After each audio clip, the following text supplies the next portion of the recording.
He spent 9 years chasing criminals, sniffing out bombs, and running into danger while everyone else ran away. He never failed a mission, not once. But the day Recon was officially retired from the canine unit, not a single active officer raised their hand to take him home. And so, the dog who gave everything was sent to a shelter. The intake form said it plainly: high-drive working dog, not recommended for inexperienced owners. The shelter staff taped it to the front of his kennel.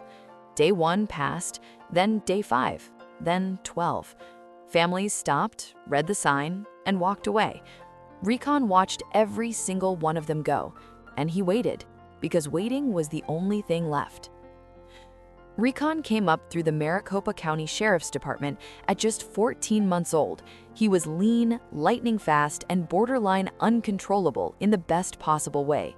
His first handler, Officer Dean Calloway, said it best during training: "This dog doesn't follow commands, he anticipates them." For 9 years, Recon and Calloway were inseparable. 3 drug busts, 1 missing child recovered alive in a drainage ditch at 2:47 a.m., 2 warrant apprehensions where Recon took the hit so his handler didn't have to. There's a scar along Recon's left flank, a reminder of a night in 2019 that neither of them talk about. Then, last March, the vet delivered the news: bilateral hip dysplasia, degenerative joint disease. At 10 years old, Recon could no longer perform his duties. He wasn't broken, he wasn't dangerous, he was just done. Calloway, now a father of 3 living in a 2-bedroom apartment, couldn't take him. He stood in the parking lot after the retirement ceremony, hand on Recon's head, and said quietly, "I'm sorry, buddy. I'm so sorry." The department made calls, posted notices, sent emails to 14 retired officers. Not one said yes. And so, on a Tuesday morning, with his service vest still on, Recon was loaded into a county transport van and driven to Maricopa Animal Care and Control. Inside the shelter, Recon didn't bark. He didn't pace. He sat at the back of his kennel, perfectly still, and watched the door. That stillness unnerved people more than barking would have. Shelter volunteer Carla Mendez said she'd worked with hundreds of dogs, but Recon was different. He looked like he was waiting for orders that were never going to come, she said. It was the saddest thing I've ever seen. By day 18, the shelter had quietly placed him on a watch list, not because he was aggressive, because highly trained working dogs without jobs deteriorate fast. Their minds collapse under the weight of inactivity. Recon had started refusing meals. He'd lost 4 pounds in 3 weeks. The social media post the shelter put up got 2,300 shares in 48 hours. Retired canine officer needs a home. High energy, needs structure, deserves everything. People commented in hundreds. They tagged friends, they cried in the replies, but nobody showed up. Nobody until a silver Ford pickup pulled into the shelter parking lot on a gray Wednesday morning, 22 days after Recon arrived. The man behind the wheels sat there for a full minute before getting out. He wasn't a cop, he wasn't a trainer. He was a 58-year-old retired Army combat engineer named Gerald Marsh, and he had seen the post.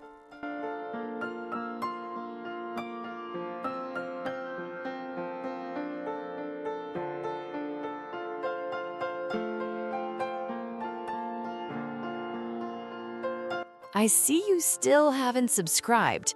Honestly, that breaks my heart. This dog gave 9 years of his life. The least we can do is hit that subscribe button. Do it now. Gerald had spent 22 years clearing minefields in places most people can't point to on a map. He knew what it meant to be good at something violent and necessary. He knew what it felt like to be told you were done. He walked into that shelter without an appointment, without a rescue application, without a single person vouching for him. He just asked to see the dog. The shelter staff hesitated. Protocol required a screening process. Gerald nodded. "I understand," he said. "I'll wait." He waited 4 hours. When Carla finally walked him back to Recon's kennel, Gerald didn't crouch down, he didn't make sounds, he didn't reach through the bars.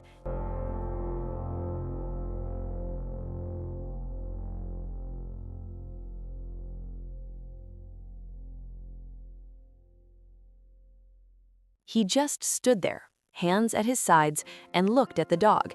And Recon, who had barely moved in 3 weeks, stood up. They looked at each other for a long time. Then Recon walked to the front of the kennel, sat down, and pressed his nose against the chain link. Gerald reached out 2 fingers. Recon didn't flinch. He leaned in. Carla said she had to leave the room. The paperwork took 40 minutes.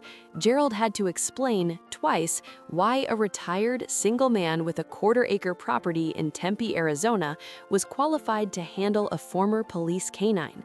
He answered every question. He didn't rush, didn't argue, didn't perform. When it was done, he clipped the leash himself, slowly, carefully, and walked Recon out through the front door. Recon didn't look back. He walked to the passenger side of the silver truck and sat down next to it, waiting, like he already knew. Gerald opened the door. "Come on," he said. "Let's go home."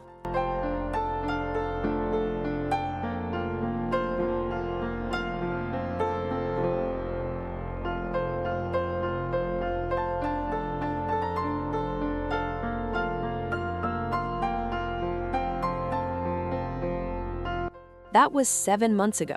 Today, Recon runs 3 miles every morning with Gerald through the desert trails outside Tempe.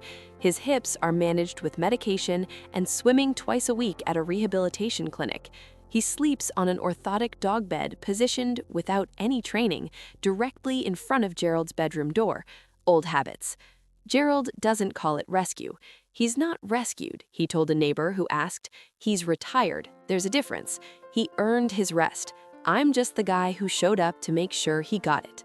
Some stories don't need heroes. They just need someone who understands what it means to have given everything and to still have something left to give. If you're considering adopting a retired working dog, please do your research. They need structure, purpose, and patience. They are not broken. They are not dangerous. They just need someone willing to meet them where they are. Stories like this deserve to be shared. You know what to do. Did Recon choose Gerald, or did Gerald choose Recon? Is this instinct or something more? Tell me in the comments.